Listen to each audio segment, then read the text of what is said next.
करता हूँ। इस वक्त की बड़ी खबर आपको बता दें, जम्मू कश्मीर और हरियाणा में इलेक्शन डेट अनाउंस कर दी गई है।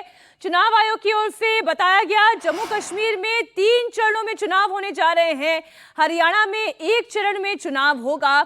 18 सितंबर, 25 सितंबर और 1 अक्टूबर और 4 अक्टूबर को जम्मू कश्मीर के चुनाव के नतीजे आ जाएंगे। हरियाणा में 1 अक्टूबर को चुनाव होगा और 4 तारीख को नतीजों का ऐलान हो जाएगा। देवेंद्र हमारे साथ जुड़े हुए हैं। आपकी इंफॉर्मेशन बिल्कुल सही थी, हरियाणा और जम्मू कश्मीर में चुनाव हो रहे हैं, तारीखों का ऐलान हो गया है। हालांकि मुख्यमंत्री, हरियाणा के मुख्यमंत्री उस इंफॉर्मेशन को मीनाक्षी खारिज कर रहे थे, लेकिन निश्चित तौर पे अब चुनाव में पूरी ताकत से उनको लगना होगा। और इससे ये समझ में आ सकता है मीनाक्षी कि शायद उनकी जो प्लानिंग रही होगी वो चुनाव के हिसाब से ठीक नहीं थी, क्योंकि अब तो आचार संहिता लागू हो गई, तो अब जो कुछ भी ऐलान करना था अब वो नहीं कर सकते अगर उनके बैगेज में कुछ हो तो। दूसरी जब जम्मू कश्मीर की बात करें तो निश्चित तौर पर चुनाव आयोग ने, आप कहें कि एक बड़ा साहस का काम इस लिहाज से किया है कि लोकसभा चुनाव में ही हमने देखा कि एक कंस्टिट्यूंसी में कराना था तब भी 5 फेज, इस बार 3 फेज में कराया जा रहा है। तो वो सुरक्षा के लिहाज से भी एक चुनौतीपूर्ण काम होगा कि उसको ठीक तरीके से करा लिया जाए। दूसरी चीज़ कि ऐसा नहीं है कि पहले फेज में अगर वैली का हो रहा है तो फिर वैली से होते हुए आप जम्मू आए। तीनों ही फेज में जम्मू और वैली दोनों रीजन की कंस्टिट्यूंसी को शामिल किया गया है। वो भी एक दिलचस्प चीज़ इसमें नज़र आ रही है। लेकिन स्वाभाविक तौर पे जम्मू कश्मीर के लोगों के लिए एक बड़ा अवसर, और लोकसभा चुनाव के बाद एक बार फिर से उनके पास ये मौका होगा कि वो दिखाएं कि लोकतंत्र की ताकत कितनी बड़ी होती है जबरदस्त वोटर टर्नआउट के द्वारा। आज जब मुख्य चुनाव आयुक्त भी अपनी प्रेस कॉन्फ्रेंस की शुरुआत कर रहे थे तो उन्होंने कहा कि कश्मीर की, जम्मू की जनता ने चुना है कि वो बैलेट से जवाब देना चाहते हैं, अपनी राय रखना चाहते हैं, अपनी सरकार, अपना सांसद चुनना चाहते हैं, और इस बार भी एक बड़े वोटर टर्नआउट की वो उम्मीद कर रहे हैं।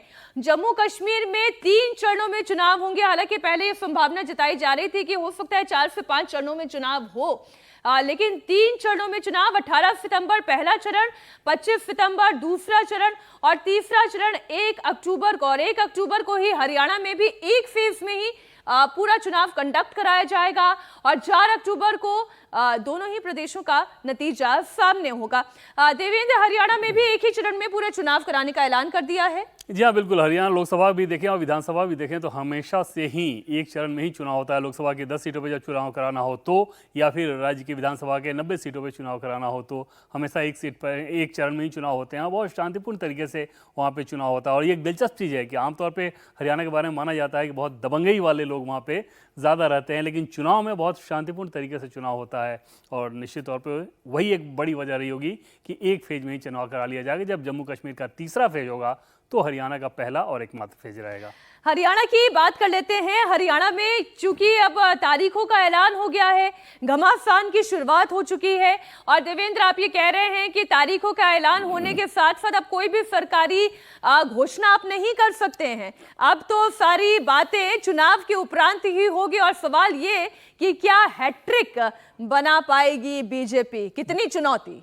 बिल्कुल, अब आचार संहिता लागू हो जाने के साथ अब वो सारी चीज़ें खत्म, अब सिर्फ रूटीन चीज़ें में रूटीन काम होगा और चुनाव आयोग, सब कुछ चुनाव आयोग के सुपरविजन में होगा।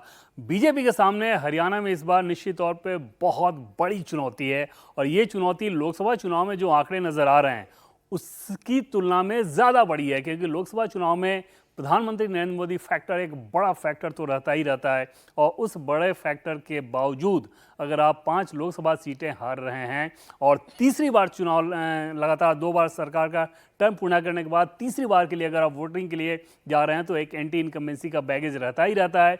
और मुख्यमंत्री को हटाया गया, वहाँ पे मनोहर लाल खट्टर को, नए सिंह सैनी, नए चेहरे को वहाँ पे जो कि पहले सांसद हुआ करते थे उनको मुख्यमंत्री बनाया गया। तो ये सारी चीज़ें बीजेपी कर रही है और बीजेपी की तरफ से पूरी ताकत लगाई जाएगी। लेकिन बीजेपी के सामने समस्या ये है कि सिर्फ जाट वोटर्स नहीं, जाट वोटर्स की तो नाराज़गी रहती ही रहती है, और एक तरह से हमेशा जाट वर्सेस गैर जाट का कार्ड बीजेपी ने वहाँ पे चला है। इस बार ऐसा देखने को मिला लोकसभा चुनाव में कि जो एससी वोटर्स हैं उनका शिफ्ट भी कांग्रेस की तरफ हुआ है, और वो एक बीजेपी के लिए चिंता की बात है।